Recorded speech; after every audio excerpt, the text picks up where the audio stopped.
Assalamualaikum students, hope you all are doing good. This is your science teacher. Today we are going to start our new chapter number 8, measurement of physical quantities. इसमें हमारे पास basically chapter में दो main words topic में ही हमें नज़र आ रहे हैं, measurement and physical quantities. ठीक, तो मेजरमेंट आपको होता है किसी भी चीज़ का साइज़ कैलकुलेट करना, किसी भी चीज़ को वैल्यू कैलकुलेट करना. वो लेंथ हो सकती है, ब्रेड्थ हो सकती है, टाइम हो सकती है. बेसिकली ये किसी भी क्वांटिटी की कैलकुलेशन है. उसके बाद जो दूसरी चीज़ है फ़िज़िकल क्वांटिटीज़. फ़िज़िकल क्वांटिटीज़ जो है वो हम इंशाल्लाह अपने नेक्स्ट आर्टिकल में डिस्कस करते हैं with examples and in detail. पहले तो हम देखते हैं कि what we are going to learn in this chapter. First of all we are going to define a physical quantity, what is it and what are the examples that we use in our daily life. Then we are going to learn how to apply prefixes. First of all, what are prefixes, and then we will learn how to apply prefixes. Then we are going to discuss how to interconvert smaller units into bigger units, then how we use international system of units, and by the end we are going to talk about different measuring instruments. In this video, we are going to discuss the very first two articles of this chapter 8.1 and 8.2 conceptually. ठीक है, reading जो है आप लोग घर में एक दफ़ा खुद करोगे and then we will discuss the queries and questions in online Zoom lecture. First of all, what is a physical quantity? The quantity which can be measured are called physical quantities. Basic सी definition है, बहुत easy words हैं इसमें. कोई भी वो चीज़ जिसको आप मेजर कर सकते हो, ठीक, कैलकुलेट कर सकते हो, that is a physical quantity. For example आपके पास है टाइम. ये वो चीज़ें हैं मैं अब डिस्कस कर रही हूँ जो आप अपनी डेली रूटीन में भी कैलकुलेट करते हो. फॉर जैसा टाइम है, you can use different measuring instruments. For example clock जो आपको टाइम बताता है. उसके अलावा you can use wrist watches, digital watches, stop watch, timers just to calculate time. So time is a physical quantity because it can be measured.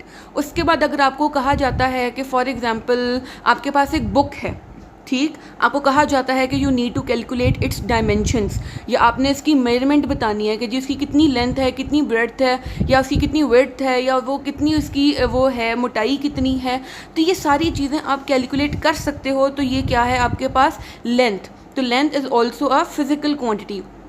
उसके अलावा आप अपना वेट मशीन के थ्रू वेट चेक करते हो, ठीक, तो ये भी आपके पास एक फ़िज़िकल क्वांटिटी है. तो वो सारी चीज़ें जो आप मेजर कर सकते हो are known as physical quantities.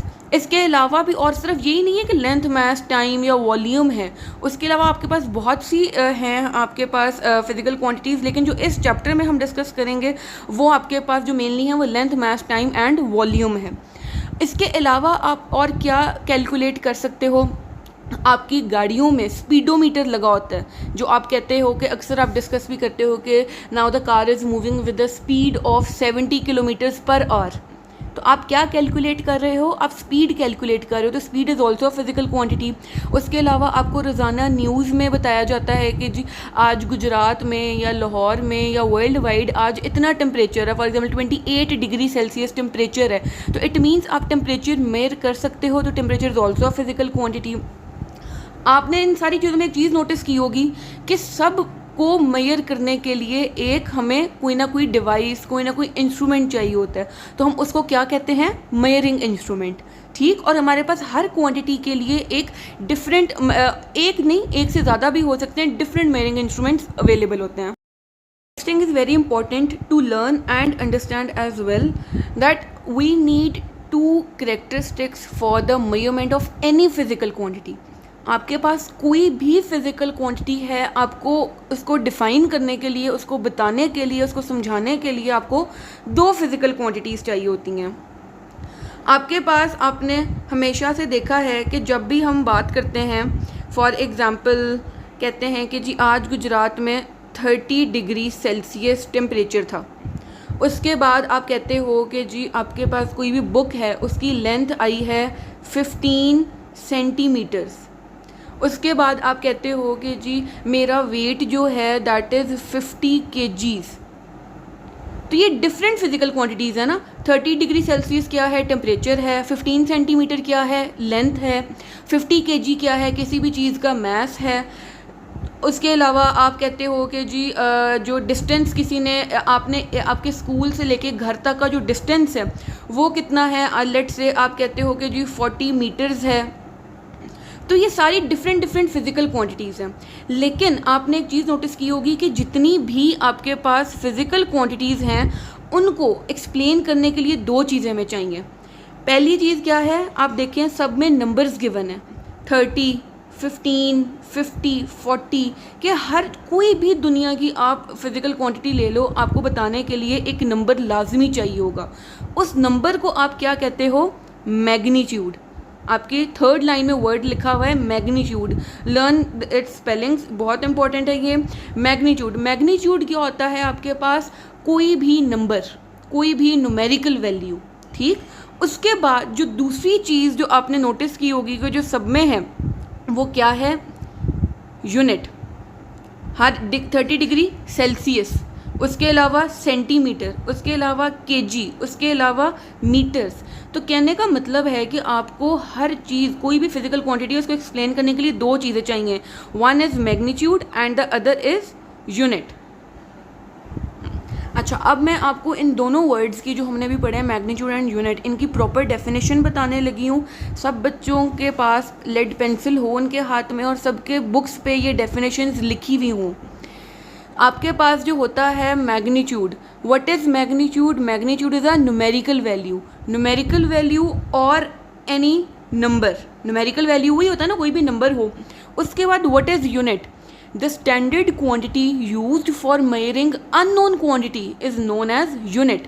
कि कोई एक आपके पास कोई भी फिजिकल क्वांटिटी है, उसका कोई सा भी यूनिट है, आपके पास एक स्टैंडर्ड गिवन है। फॉर एग्जांपल हम बात करते हैं मैथ्स की, मैथ्स में हमारे पास एक स्टैंडर्ड गिवन है 1 kg, कि आपके पास इसकी फ़िक्स्ड वैल्यू है। स्टैंडर्ड वो होता है जिसकी फ़िक्स्ड वैल्यू होती है। ये नहीं है कि दुनिया इधर पाकिस्तान में 1 kg की वैल्यू कुछ और होगी, उसका जो मैथ्स है वो कुछ और होगा, और अगर आप अमेरिका चले जाओ तो वो वहाँ का 1 kg फ़र्क होगा। हर जगह पे इसकी वैल्यू स्टैंडर्ड है। स्टैंडर्ड का मतलब होता है जो वर्ल्ड वाइड एक जैसी चीज़ यूज़ होती है, जो चेंज नहीं होती।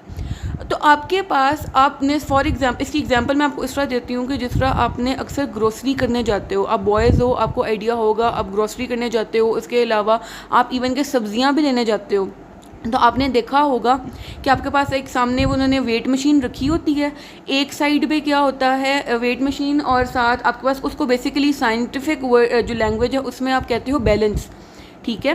बैलेंस रखा होता है, उसमें क्या होता है कि एक साइड पे सब्जियां या जो भी आपने चीज़ ली है वो डालते हैं, और दूसरी तरफ जो होती है प्लेट होती है उसमें वो वेट्स रख रहे होते हैं, वो मेटालिक पीसेस होते हैं, उनमें क्या होता है, वो क्या होते हैं बेसिकली वेट होता है, उस पर 1 kg लिखा होता है, 2 kg लिखा होता है, 500 ग्राम्स लिखा होता है, डिफरेंट वैल्यूज़ लिखी होती हैं। तो बेसिकली जो यूनिट है वो एक स्टैंडर्ड क्वांटिटी है। वो स्टैंडर्ड जो यूनिट्स जो हैं मैथ्स है वो आप एक प्लेट पे रखते हो, और दूसरी तरफ जो आपने जो भी रिक्वायर्ड चीज़ लेनी होती है वो रखते हो। जब तक बैलेंस नहीं हो जाते तब तक आप वो वेट्स रखते जाते हो, और बाई दी एंड उन्हें कैलकुलेट करके वैल्यू बता देते हो कि अच्छा आपका 1 kg बना है, या 1.5 kg बना है, या 2 kgs बना है, ठीक। तो बेसिकली यूनिट जो होता है वो, और ये किसी भी क्वांटिटी का हो सकता है, टेम्परेचर हो, मास हो, लेंथ हो, कोई भी चीज़ है, टाइम है, हर एक स्टैंडर्ड है, ठीक। होप सो इसमें अब कोई कन्फ्यूजन नहीं होगी। अब जो हमारा अगला टॉपिक है that is international system of units. इसमें क्या था हमारे पास, आपने चीज़ें पढ़ी होंगी, फॉर एग्ज़ाम्पल लेंथ है। लेंथ में हमारे पास क्या होता है, एक फ़िज़िकल क्वांटिटी है, लेकिन लेंथ के भी हमारे पास बेशुमार यूनिट्स हैं। हर यूनिट का हर कोई भी क्वांटिटी है उसका सिर्फ एक यूनिट नहीं होता। एग्जाम्पल मैंने ली है लेंथ की, लेंथ में आपके पास फ़र्क यूनिट्स हैं। For example kilometre, metre, centimetre, millimetre, picometre, nanometre, ये सारी क्या चीज़ें हैं, ये सारी ही लेंथ के यूनिट्स हैं। तो आप इसी तरह मैथ्स है, मैथ्स आप सिर्फ किलोग्राम में, केजी में तो नहीं लेते ना, आप मिलीग्राम भी लेते हो। आपने अक्सर देखा है जो दवाइयाँ होती हैं उस पर क्या लिखा होता है कि जी ये 500 mg है। mg क्या होता है, स्ट्रेंथ है, mg बेसिकली मिलीग्राम है, उसका वेट बताया हुआ है। तो आपके पास मास का सिर्फ किलोग्राम तो नहीं होता, मिलीग्राम होता है, फिर उसके बाद जो है माइक्रोग्राम हो सकता है, नैनोग्राम हो सकता है, बहुत से यूनिट्स होते हैं। तो इस तरह पूरी दुनिया में हमारे पास एक एक फिज़िकल क्वांटिटी के बेशुमार यूनिट्स थे। तो इस चीज़ को, और वो जब भी कोई साइंटिफिक जो भी थी कैलकुलेशंस, उनमें हमारे पास डिफरेंट यूनिट्स यूज़ होते थे कि पाकिस्तान में कोई और यूनिट यूज़ हो रहा है, उधर अमेरिका में कोई और हो रहा है, टर्की में, इंडिया में, कहीं फ़र्क, पूरी दुनिया में अलग अलग यूनिट्स यूज़ हो रहे थे, जिसकी वजह से बहुत प्रॉब्लम्स बन रही थी कि यहाँ पे कैलकुलेशंस फ़र्क होती थी, वहाँ पे कैलकुलेशंस बिल्कुल फ़र्क होती थी। तो ये जितने भी साइंटिस्ट थे, फिर उन्होंने क्या किया, उन्होंने एक मीटिंग बुलाई सब में, उसमें जनरल कॉन्फ्रेंस थी, ठीक है, और उसमें वो बेसिकली इंटरनेशनल कमेटी थी कि उसमें आपके पास पूरी दुनिया से साइंटिस्ट आए थे, और उन्होंने क्या कहा कि हमें कोई एक स्पेसिफिक यूनिट्स पे अग्री करना पड़ेगा कि हम इस तरह, ये नहीं कि पाकिस्तान में कोई यूनिट्स यूज़ हों, अमेरिका में कोई यूनिट्स यूज़ हों, यूरोप में कोई यूनिट्स यूज़ हों, ऐसे नहीं है। हमें एक साइंटिफिक, एक प्रॉपर हमें यूनिट्स, एक मेथड बनाना पड़ेगा, एक पूरा सिस्टम बनाना पड़ेगा यूनिट्स का, जो वर्ल्ड वाइड यूज़ हो सके। ठीक, तो इसके लिए क्या हुआ था कि जी 1960 में, आपको ये बुक में जो है ये वैल्यू गिवन है, 1960 में 11th general conference of international committee on weights and measures was held. तो इन 1960 आपके पास पेरिस में ये बेसिकली एक इंटरनेशनल कमेटी बैठी थी और एक ये जनरल कॉन्फ्रेंस हुई थी, जिनमें उन्होंने कहा था कि in 1960 the 11th general conference of international committee on weights and measures recommended that all the countries of world should adopt a system of same kind of standard units, कि पूरी दुनिया में हमारे पास सेम यूनिट्स यूज़ होंगे, और उस system को आप क्या कहते हो, इंटरनेशनल सिस्टम ऑफ यूनिट्स, और उसकी जो एब्रीविएशन होती है वो क्या होती है, SI units, capital S with capital I।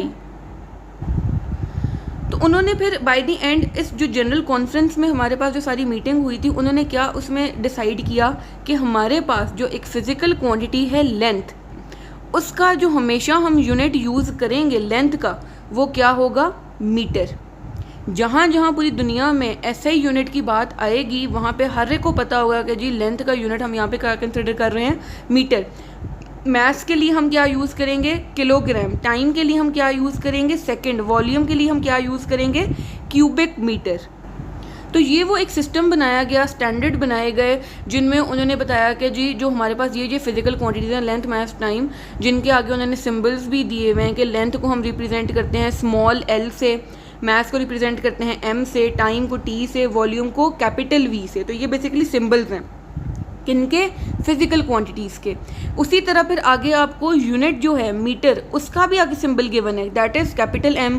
Kilogram को हम किससे शो करते हैं, small k with small g, second is small s, and cubic metre is m raise to power 3।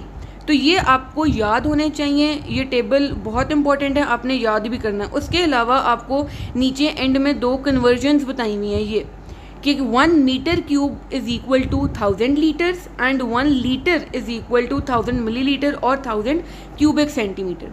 तो आपका आज का टॉपिक जो है वो 8.1 एंड 8.2 था। आपने क्या करना है, आपने सारा ये वाला, मोस्ट इम्पॉर्टेंटली आपने पहली चीज़ तो रीडिंग करनी है इसकी अच्छे तरीके से।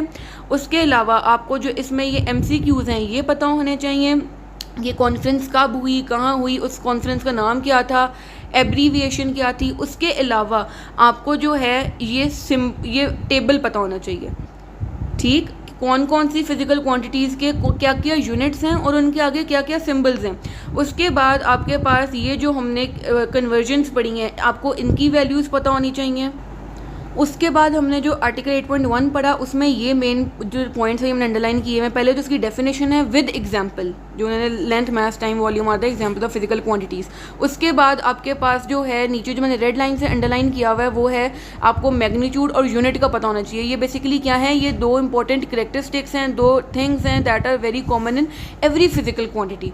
तो आपको ये मैग्नीट्यूड और यूनिट का पता होना चाहिए और इनकी डेफिनेशंस का पता होना चाहिए, जो मैंने आपको अलग से बताई भी हैं और मैंने आपको कहा है कि जी वो अपनी बुक्स पे ही लिख लें। होप सो आज के लेक्चर में कोई कन्फ्यूजन नहीं होगी। If there is any feel free to ask me any time, और इंशाल्लाह फिर हम जूम मीटिंग में भी इसे डिस्कस करेंगे। Thank you so much.